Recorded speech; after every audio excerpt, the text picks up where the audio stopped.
जय हिंद, नमस्कार दोस्तों। मेरा नाम है नीतू। आज स्वागत है आप सभी का आपके अपने YouTube चैनल स्टडी विद शिखर पर। तो दोस्तों, इसमें हम देखने वाले हैं उत्तराखंड के मोस्ट इम्पोर्टेंट क्वेश्चन। तो वीडियो को आपको पूरा देखना है।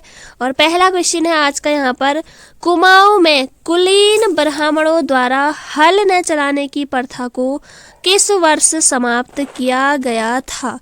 वर्ष 1926, 1928, 1930 या 1937। तो इसका राइट आंसर हो जाएगा ऑप्शन नंबर बी, वर्ष 1928 में कुमाऊं में कुलीन ब्राह्मणों द्वारा हल न चलाने की प्रथा को हरगोविंद पंत ने बागेश्वर में हल चलाकर तोड़ा था। तो याद रखिएगा। और हरगोविंद पंत को सल्ट का गांधी भी कहा जाता है। और कुमाऊं कांग्रेस की रीढ़ भी किसे कहा जाता है? हरगोविंद पंत को। तो बढ़ेंगे नेक्स्ट क्वेश्चन की तरफ। नेक्स्ट क्वेश्चन है, बैरिस्टर मुकुंदी लाल का किस अवधि में इंग्लैंड में बाल गंगाधर तिलक से परिचय हुआ था? तो इसका राइट आंसर हो जाएगा ऑप्शन नंबर ए, वर्ष 1913-1919। और बैरिस्टर मुकुंदी लाल का जन्म दोस्तों 14 अक्टूबर 1885 को हुआ था पाटली गांव चमोली में। पाटली गांव चमोली से संबंध है बैरिस्टर मुकुंदी लाल का। यहाँ इनका जन्म हुआ था 14 अक्टूबर 1885 को। और गढ़वाल पेंटिंग जो प्रसिद्ध पुस्तक है, ये भी मुकुंदी लाल की है। अगला क्वेश्चन है, अनुसुईया प्रसाद बहुगुणा का जन्म कब हुआ था? अनुसुईया प्रसाद बहुगुणा का जन्म कब हुआ था? तो ये हुआ था 18 फरवरी 1894 को। 18 फरवरी 1894 को अनुसुईया प्रसाद का जन्म हुआ था। और कहाँ हुआ था? ये हुआ था चमोली में, चमोली के पुण्य तीर्थ अनुसुईया आश्रम में। अनुसुईया आश्रम में इनका जन्म हुआ था। और गढ़ केसरी नाम से किसे जाना जाता है? ये एग्जाम में क्वेश्चन बहुत बार पूछा गया है। तो गढ़ केसरी नाम से जाना जाता है अनुसुईया प्रसाद बहुगुणा को। नेक्स्ट क्वेश्चन है, उत्तराखंड से जेल जाने वाले प्रथम स्वतंत्रता सेनानी कौन थे? तो ये थे कालू मेहरा। जेल जाने वाले थे आपके option number B, Mohan Singh Mehta. तो ये आंसर ऑप्शन बी आपका सही होगा। जेल जाने वाले प्रथम स्वतंत्रता सेनानी कौन थे? तो मोहन सिंह मेहता। तो ऑप्शन नंबर बी बिल्कुल सही हो जाएगा। और इनका जन्म हुआ था 1897 में बाजयोला कत्यूर गांव में हुआ था, मोहन सिंह मेहता।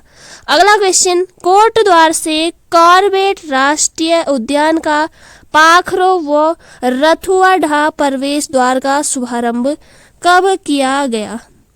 तो ये किया गया 27 नवंबर 2017 को। 27 नवंबर 2017 को। और कॉर्बेट राष्ट्रीय उद्यान की स्थापना हुई थी वर्ष 1936 में। और यह एशिया का तथा भारत का प्रथम राष्ट्रीय उद्यान है। अगला क्वेश्चन यहाँ पर है, स्वदेश दर्शन योजना में उत्तराखंड के कितने मंदिर शामिल हैं? स्वदेश दर्शन योजना में उत्तराखंड के कितने मंदिर शामिल हैं? तो ये हो जाएंगे आपके 4। कौन कौन से? तो पहला है जागेश्वर मंदिर समूह, दूसरा है आपका बैजनाथ। पहले तो नंबर पर आ जाएगा आपका जागेश्वर, दूसरे नंबर पर आ जाएगा आपका बैजनाथ। और तीसरे नंबर पर हो जाएगा आपका कटारमल सूर्य मंदिर। तो ये भी स्वदेश दर्शन योजना में शामिल है। और इसके अलावा जो लास्ट है वो है आपका देवीधुरा मंदिर, जो कि आपके चंपावत में है। तो ये 4 मंदिर शामिल हैं स्वदेश दर्शन योजना में। पढ़ेंगे नेक्स्ट क्वेश्चन की तरफ। उत्तराखंड में इको टास्क फोर्स का गठन किस वर्ष किया गया? तो ये किया गया वर्ष 2008-9 में। ऑप्शन नंबर बी बिल्कुल सही हो जाएगा।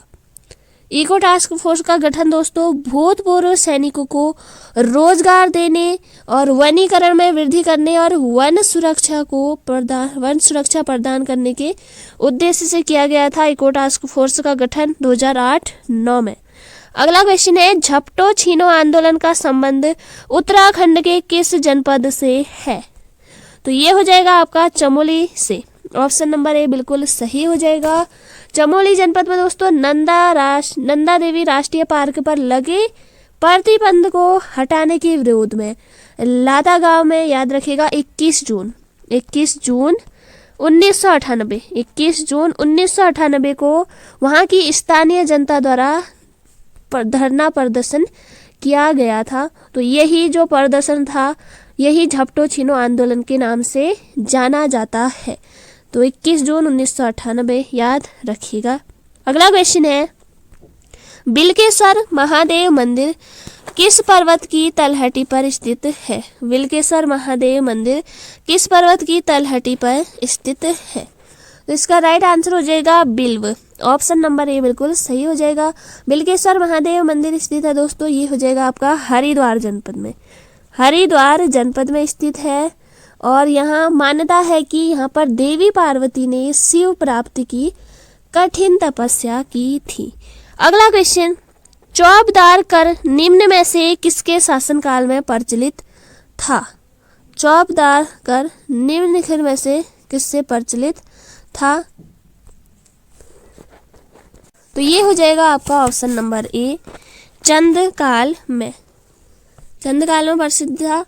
और यह कर राजा की व्यक्तिगत वस्तुओं को साथ में ले जाने वाले कार्मिकों के लिए देय था। तो याद रखिएगा। और इसी के अलावा अगला क्वेश्चन देखते हैं अब, चंद शासनकाल में प्रचलित करों में निम्न में से कौन सही सुमेलित है? पहले नंबर पर है आपका व्यय कर अनाज के रूप में, और कूद कर नगद के बदले अनाज, और तीसरा है मांगा कर युद्ध के समय। तो ये सभी आपके सुमेलित हो जाएंगे और ये सभी कर चंद राजाओं के समय प्रचलित थे। और चंद शासनकाल में दोस्तों 36 प्रकार के कर भी प्रचलित थे। 36 प्रकार के कर प्रचलित थे। अगला क्वेश्चन है, मध्यकाल में गढ़वाल व कुमाऊं को संयुक्त रूप से क्या कहा जाता था? तो ये कहा जाता था ब्रह्मपुर। ब्रह्मपुर आपका राइट आंसर हो जाएगा, ऑप्शन नंबर डी। और स्कंद पुराण में गढ़वाल क्षेत्र के लिए केदार खंड और कुमाऊं क्षेत्र के लिए मानस खंड शब्द का प्रयोग किया है। अगला क्वेश्चन, जागेश्वर मंदिर का निर्माण निम्न में से किस राजवंश के शासनकाल में हुआ? तो ये हुआ कत्यूरी। ऑप्शन नंबर बी बिल्कुल सही हो जाएगा। जागेश्वर मंदिर दोस्तों अल्मोड़ा जनपद में है और जटागंगा नदी के किनारे है। जटागंगा नदी के किनारे स्थित है जागेश्वर मंदिर, अल्मोड़ा जिले में है। अगला क्वेश्चन है, कत्यूरी राजवंश की राजभाषा क्या थी? कत्यूरी राजवंश की राजभाषा क्या थी? तो इसका राइट आंसर हो जाएगा संस्कृत, ऑप्शन नंबर बी।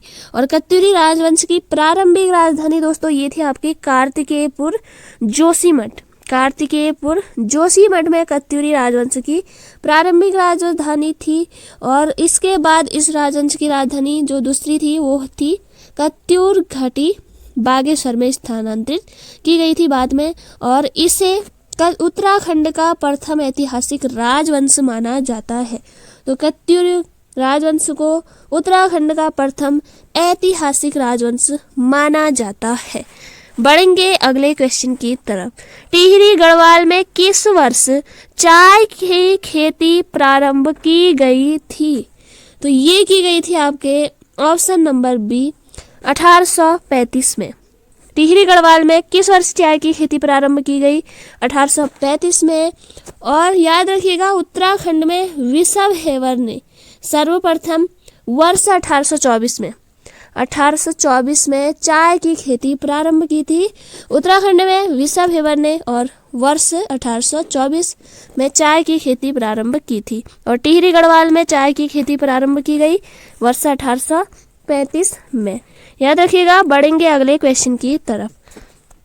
अगला क्वेश्चन है, कैप्टन हडलस्टन ने वर्ष 1843 में कहां पर चाय के बागान स्थापित किए थे?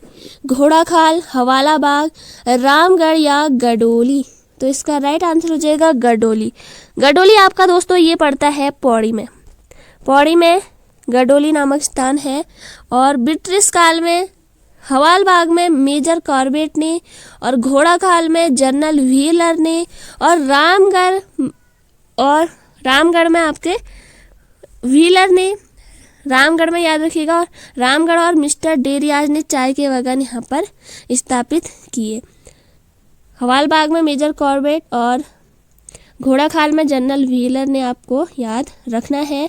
और हडलस्टन ने वर्ष 1843 में गडोली में चाय बागान स्थापित किए थे। और ये क्वेश्चन आपके एग्जाम में पूछा गया है। बढ़ेंगे अगले क्वेश्चन की तरफ।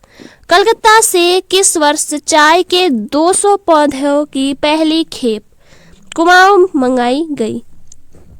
तो इसका राइट आंसर हो जाएगा ऑप्शन नंबर सी, वर्ष 1835 में कलकत्ता से चाय के 200 पौधों को Kumaon commissioner George William trail के शासनकाल में मंगवाए गए थे। 1835 में जॉर्ज विलियम ट्रेल। तो याद रखिएगा उस समय कुमाऊं कमिश्नर कौन था? तो विलियम ट्रेल। अगला क्वेश्चन हो जाएगा आपका यहाँ पर, गोरखा शासक शिल्पकर्मियों को क्या कहते थे? तो ये कहते थे ऑप्शन नंबर ए, कामी। गोरखा शासक शिल्पकर्मियों को कामी कहते थे, तो याद रखिएगा। और गोरखा शासक शिल्पकर्मियों से नगद कर के स्थान पर हस्तकारी का कार्य करवाते थे। अगला क्वेश्चन, गोरखा अदालत में न्यायाधीश को क्या कहा जाता था?